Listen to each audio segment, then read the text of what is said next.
এই জামায়াতে ইসলামের কর্মী ফেসবুকে যা পোস্ট করেছে খালেদা জিয়াকে নিয়ে, সেটা পড়লে আপনি ঘৃণায় কেঁপে উঠবেন। সতর্ক করে দিচ্ছি, তার ভাষাটা পুরোপুরি জামায়াতি।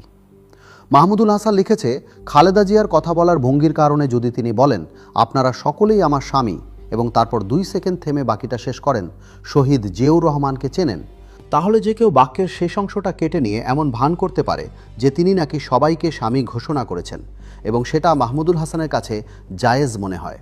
মাহমুদুল হাসান গার্ডিয়ান পাবলিকেশনসের ব্যবস্থাপনা পরিচালক। তাকে শিবির নেতাদের সঙ্গে একাধিক ছবিতে দেখা যায়। সে জামায়াতের খুব ঘনিষ্ঠ, কারণ এখানে তাকে জামায়াতের এমপি প্রার্থী অধ্যাপক গোলাম রব্বানীর সঙ্গে একই গাড়িতে একটি নির্বাচনী প্রচারণা মিছিলে দেখা যাচ্ছে। এইসব কথা আমি বলেছি দেখানোর জন্য যে জামায়াতের সঙ্গে তার যোগাযোগ কতটা গভীর। এখন দায়িত্ব জামায়াতে ইসলামের ওপর। তারা কি এ ধরনের প্রকাশ্য নারীবিদ্বেষী ভাষা নিন্দা করবে, নাকি আগের মতো পুরস্কৃত করবে ফুলের মালা পরিয়ে?